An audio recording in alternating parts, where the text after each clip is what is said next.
الان که بیت کوین بعد از 2 ماه رنج زدن بین محدوده 28 تا 30,000 دلار خودش یک حرکت جدیدی آغاز کرده رو به پایین، خیلی از تریدرها فکر میکنن که وقت خرید آلت کوینه و آلت سیزنی ممکنه رخ بده که بخوان از سودش جا بمونن. بچه‌ها یه فرمول داره، شما باید طبق فرمول بفهمی که آلت سیزن یا اون آلت کوینی که میخوای بخری در کف اصلی قیمتی خودش قرار داره یا خیر. اگه میخوای بدونی آلت سیزن یا فصل شروع رشد آلت کوین ها چه زمانیه، حتما تا آخر این ویدیو همراه من باش. خب میری تو گوگل سرچ میکنی آلت سیزن ایندکس، با اولین سایتی که مواجه شدی blockchaincenter.net.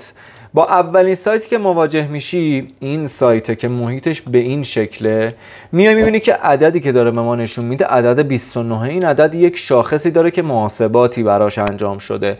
محاسباتی که براش انجام شده 50 تا ارز اول بازار رو در 90 روز گذشته قیمتش رو نسبت به بیت کوین برای ما محاسبه کرده. یعنی بیت کوین تو یک کفه ترازو، کل آلت کوین ها و بقیه بازار هم تو یک صفحه ترازو که عددی که داره به ما نشون میده 29. حالا این عدد چجوری شده 29؟ این چارت چجوری به این شکل در اومده؟ اصلا چجوری اینجوریه؟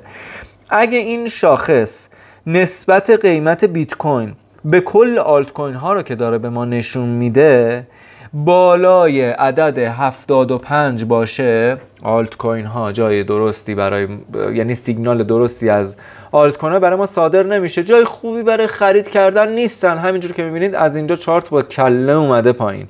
حالا بهتون میگم که چرا با سر اومده پایین. اگر این چارت بین عدد 50 و 5 تا بالا و 5 تا پایین تر باشه، حالت خنثایی از آلت کوین ها رو به ما نشون میده، یعنی سیگنالی از سمت آلت کوین ها برای ما صادر نمیشه. میبینید هیچ گره قیمتی هم نداره که بخواد جای توقف کنه، که بخواد سیگنال ورودی به ما بده. اگر اینجا رو خوب گوش کنید، اگر عدد 25 یا پایین تر از عدد 25 به ما نشون بده، حالا 5 تا بالا 5 تا پایین تر، اینجا آلت کوین ها جای بسیار درستی برای سرمایه گذاری هستن. حالا چجوری ما میتونیم اینو ثابت کنیم؟ با یه چارت که ما نمیتونیم تصمیم گیری کنیم که. تمام این چارت برای خودش یک تاریخی داره. میبینید تمام این چارت برای خودش یک تاریخی داره، در چه تاریخی چه ارزی چه قیمتی بوده، در تاریخ بعدش هم چه قیمتی میتونه باشه. ما از کف شروع میکنیم، از عقب ترین حالتش شروع میکنیم. 13 آگوست 2021 13 آگوست 2021 اگه شما ارز پولکدت رو ببینید، دات تو تایم فریم روزانه جلوترش هم میان چک میکنیم، عجله نکنید. اینجا میای میبینی 12 آگوست 13 آگوست 13 آگوست میاد میبینید اینجاست. از همینجا بخوای شما دات رو بخریم میبینی که 160% به شما میتونسته سود بده، نه چشمبندیه نه تردستیه. ارز بعدی ارز آدا شما اگه کاردانو میخواستی بخری توی 13 آگوست 2021 کجاست؟ بالا این کندل که کلوزش هم داده و نقطه ورود خوبی بوده. میخواستی اینجا بخری چند درصد بهت سود میداد؟ میتونستی هلوهوش 90% 85% سود کنی. رو کلوز کندل هم بخوای بگیری 75% سود میتونی بکنی. حالا میریم یه ذره جلوتر، میبینیم که تو می 2023 یعنی همین 2-3 ماه پیش چجوری میخواسته به ما سیگنال بده؟ ارزی داریم به اسم ارز XRP.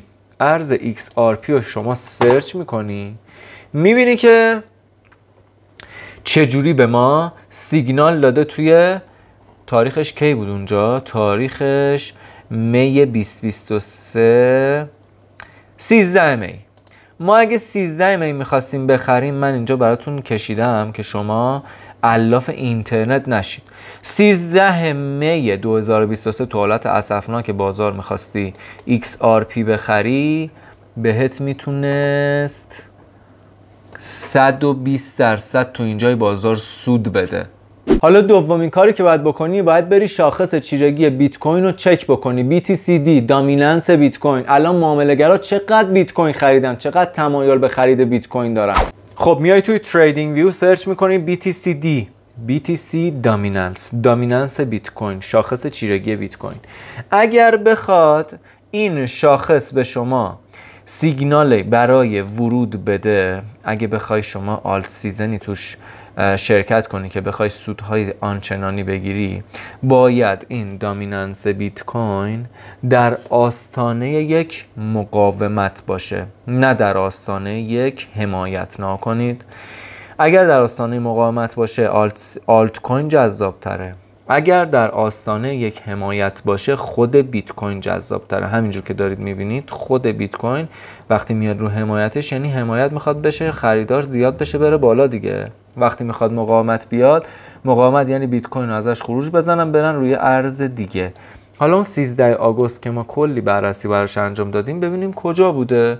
13 آگوست جای جذابی بوده دیگه.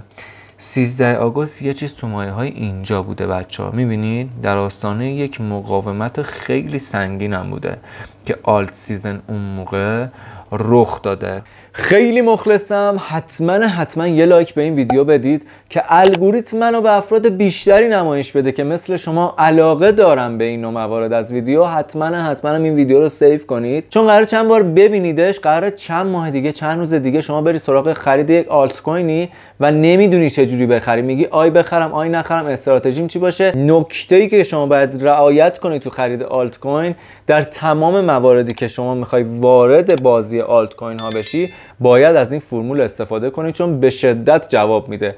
لطفاً بفرستید برای اون کسایی که فکر میکنید به دردشون میخوره. کانال یوتیوب رو سابسکرایب کنید. مرسی از اینکه تا اینجای ویدیو همراه من بودید. سبز و پرسود باشید.